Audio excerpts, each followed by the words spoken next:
Welcome to our US Briefing Show. Today, we're diving into some hot topics. First up, Vladimir Putin is showing no signs of backing down in Ukraine. He's demanding maximalist conditions, like the withdrawal of Ukrainian forces from annexed regions, and ramping up missile and drone attacks to pressure Kyiv. Despite saying he's open to negotiations, his tough stance suggests he's willing to fight until his demands are met, aiming to secure Russia's strategic goals.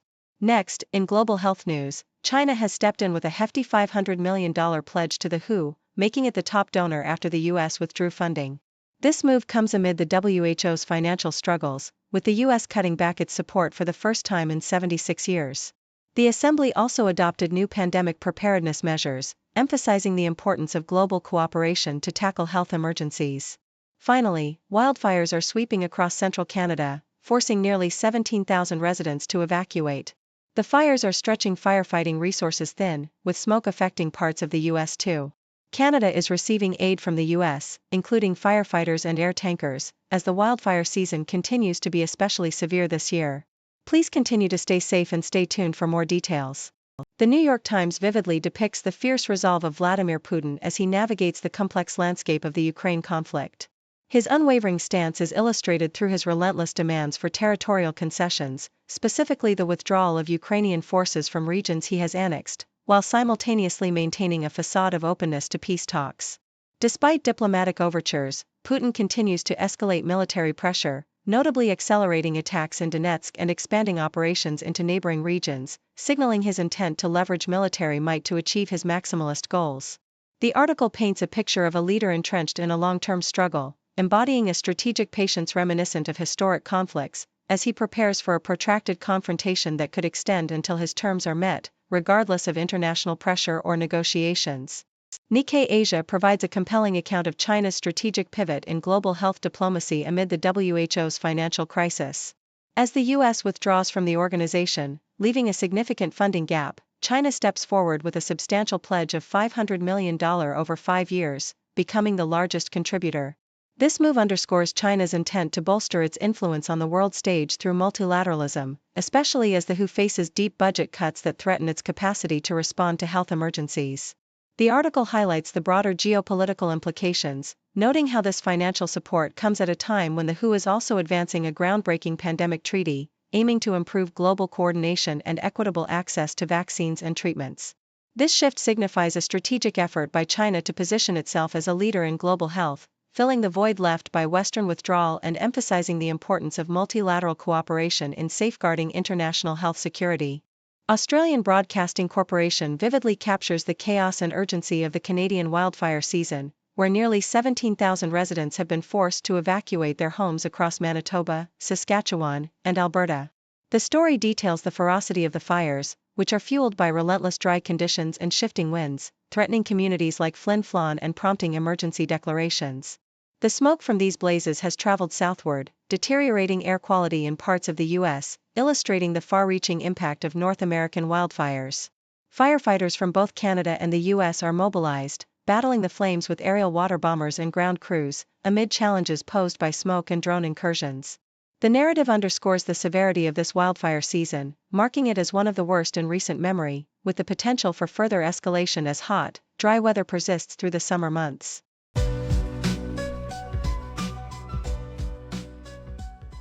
CNN vividly captures South Korea's tumultuous political landscape as the nation prepares to elect a new president following 6 months of chaos and upheaval. The country, still reeling from the fallout of Yoon Suk-yeol's controversial tenure, marked by a declaration of martial law and subsequent impeachment, finds itself at a crossroads. The election pits Lee Jae-myung, a resilient human rights lawyer turned politician with a compelling rags-to-riches story and a platform promising reforms and stability, against Kim Moon-soo, a seasoned conservative promising economic revival through tax cuts and technological advancement. Amidst the backdrop of economic struggles, including a contracting economy, rising youth unemployment, and the lingering impact of trade tensions with the US, voters are sharply focused on how to restore growth and stability. South Korea's demographic crisis, regional threats from North Korea's missile tests, and tense diplomatic relations with China further complicate the electoral stakes, making this election a pivotal moment for the nation's future direction. Yahoo US provides a detailed account of Pennsylvania's ongoing efforts to combat rising energy costs and safeguard consumer interests.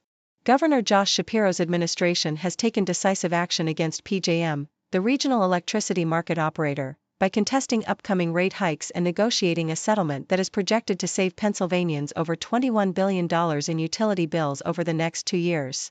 This intervention is part of a broader strategy to bolster energy development through the Lightning Plan, which aims to create jobs, reduce emissions, and ensure affordable, reliable power for the state's residents.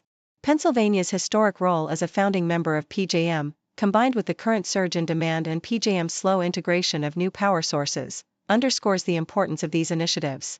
The state's leadership emphasizes that these measures are vital to maintaining Pennsylvania's status as a major energy producer and exporter, ensuring long-term affordability and sustainability in the face of regional market pressures. Yahoo US also highlights the proactive steps taken to protect SNAP recipients from theft and fraud, emphasizing the importance of securing EBT cards amid nationwide reports of skimming and benefit theft. The Department of Human Services and the Office of the State Inspector General advise recipients to lock their cards and change PINs regularly to prevent criminals from exploiting vulnerabilities, especially after monthly benefit distributions when thieves often strike. This timely reminder aims to curb the increasing incidence of card skimming and benefit theft, which has become a widespread issue across the country. The focus on cybersecurity and consumer protection reflects ongoing efforts to shield vulnerable populations from financial crimes, ensuring that aid reaches those who need it most without falling prey to malicious actors.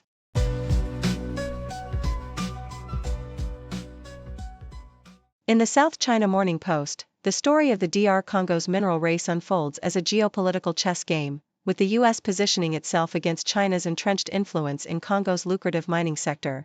Perth-based AVZ Minerals has paused its legal battle over the Monono lithium project, as Washington encourages negotiations and supports a new U.S.-backed startup, Cobalt Metals, to acquire AVZ's stake. This move signals a strategic shift, with the U.S. aiming to secure critical minerals like lithium and copper, vital for green energy, by countering China's dominance, which has seen Chinese investments soar to over $7 billion last year. The U.S.'s interest in Congo has been historically limited due to concerns over corruption and instability, but recent efforts suggest a broader competition for access to these essential resources. The country, Africa's second-largest copper producer, holds the promise of tripling its output by 2040, potentially becoming the world's largest copper producer and a middle-income nation based on its mineral wealth alone. Experts highlight that this burgeoning rivalry could reshape regional stability and economic prospects, with the U.S. seeking to leverage minerals for security agreements and peace negotiations, while Chinese firms continue to dominate infrastructure investments and resource extraction. Meanwhile, a story from the same publication highlights a bold shift in personal ambitions within the sports world, as Long Yufei, a Chinese athlete and former collegiate tennis player, chooses to defer her PhD studies in biomedical informatics to pursue a professional pickleball career. Presented with an opportunity through the United Pickleball Association's Asia Trailblazers program, Long is embarking on a 3-month intensive training stint in the U.S., with hopes of competing in international tournaments and possibly representing China at the 2032 Olympics. Her journey reflects a new era of sport, where emerging disciplines like pickleball are gaining momentum and offering alternative pathways to athletic success. Despite the high academic investments she had made, Long's passion for competition and her desire to embrace this less traditional sport have driven her to take a leap of faith. Her background as a top collegiate tennis player and her fascination with pickleball's tactical nuances, especially its demand for patience and precision, highlight her dedication to excelling in a sport poised for Olympic inclusion, with major tournaments and lucrative prize pools fueling her ambitions and inspiring others to pursue unconventional sporting dreams. Thank you for tuning in. The content above showcases the latest briefing reports and analytical synopses, thoughtfully curated by the 6Do team. These insights stem from a wide array of reputable media outlets, think tanks, government sources, and specialized experts worldwide. We encourage you to explore these sources for a comprehensive perspective. Keep in mind that while the content may not always align with the official standpoint of 6Do Brief, it's not meant to be taken as absolute directives for decision-making. Comprising seasoned media professionals, learned scholars, and accomplished scientists, the 6Do team embodies a trailblazing, fully independent media entity. To customize 6Do Brief to meet your professional needs, you have the option to subscribe to a diverse array of briefings on our website, 6dobrief.com. Regardless of your location, you can conveniently receive 6Do Brief via email. Morning sunlight on the street, city whispers soft and sweet, Faces mix in daily grind, every story intertwined. Cultures blend like colors bright, languages in the silent night. On the table, stories told, food and feast upon so bold. People living day by day, in the heart they find their way. Sharing moments, voices sing, in this world of everything.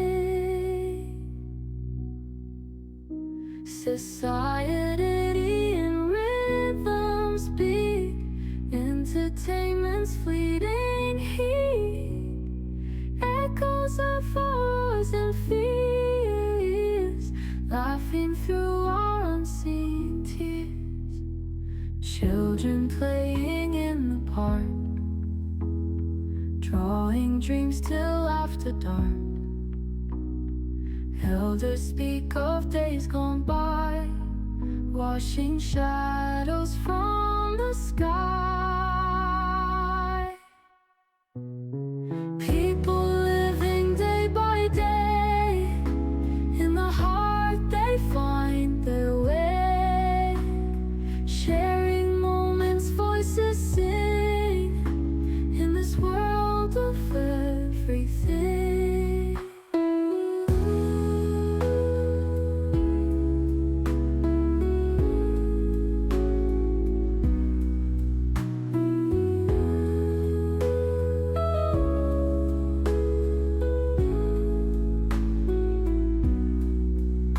Society